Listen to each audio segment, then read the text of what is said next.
Most days we report about drugs and it's about arrests and wrongdoing. Tonight, a different kind of story about heroin and meth, a story about how those drugs tear families apart and what it takes to try and rebuild. But the rebuilding takes time and help. That's where the foster system steps in. NBC5's Leanne Denyer shows us one family's emotional story and how addiction is overworking the system.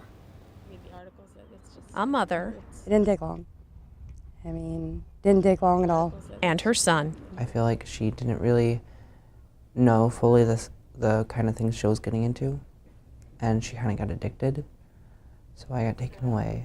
Want a future, free from the realities of addiction. It was one time and I was hooked. Heather Cosgrove says she abused opiates first, and then moved on to heroin. And then I went on to meth, and I loved meth. And that was it. That was my all-time favorite. And whatever I could put in a needle, sad but true. She says meth made her feel happy, beautiful even. Didn't think about anything or anyone at the time because it was all about me. And to this day, that's my biggest regret because I lost a lot. Child Protective Services intervened. Cosgrove says she came home high to CPS workers on her doorstep. They were sitting on my doorstep.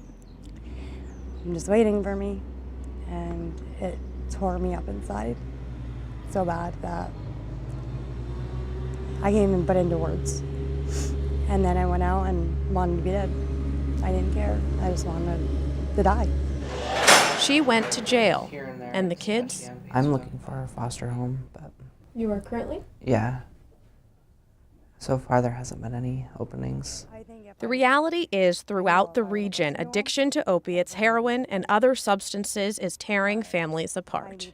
Families like Heather's, and leaving kids like Addison looking for a place to call home. It's changed my life, and I know if I didn't come into foster care, my life would have turned out really horrible.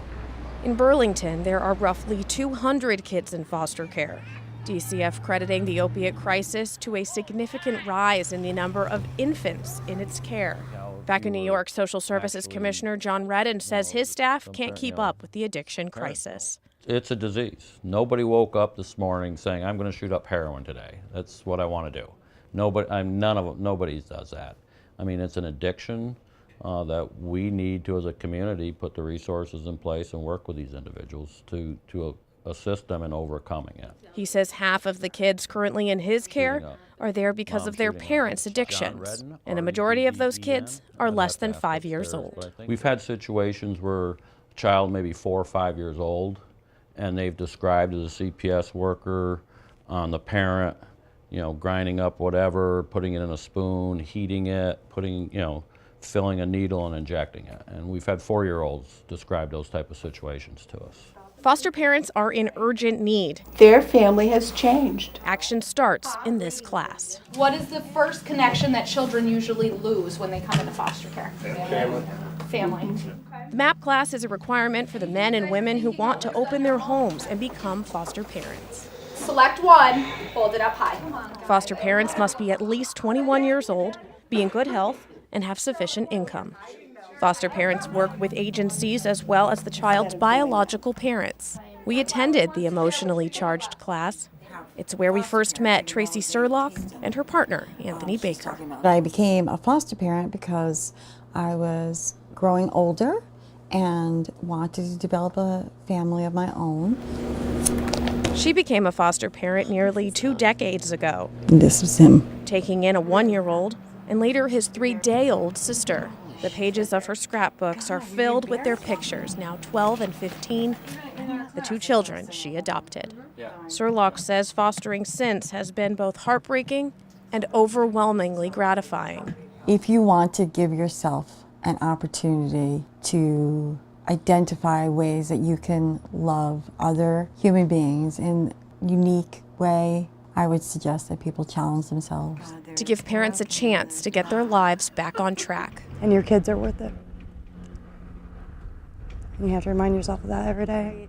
Cosgrove tells us she's been sober 2 years now. And your kids need a parent, and you're not a parent when you're using. She's committed to rebuilding a relationship with her son and creating a new reality, one free of drugs and full of potential. Then I wanted to show my kids that you can turn your life around. You could be what you want to be. Addison hopes to study at SUNY Plattsburgh after his high school graduation. He says he hopes his mom can learn something from him too. I feel like a goal that is reasonable is having a relationship again. Like once I start college, like at least visiting her. Because I feel like she needs that motivation too. And that strive to know that her son's doing well so she can do well too. They're each doing their part, slowly, to build a new reality together. In Plattsburgh, Leanne Denyer, NBC 5 News. Heather tells us she chose to tell her story in hopes of motivating other parents fighting addiction to take the first steps towards getting clean.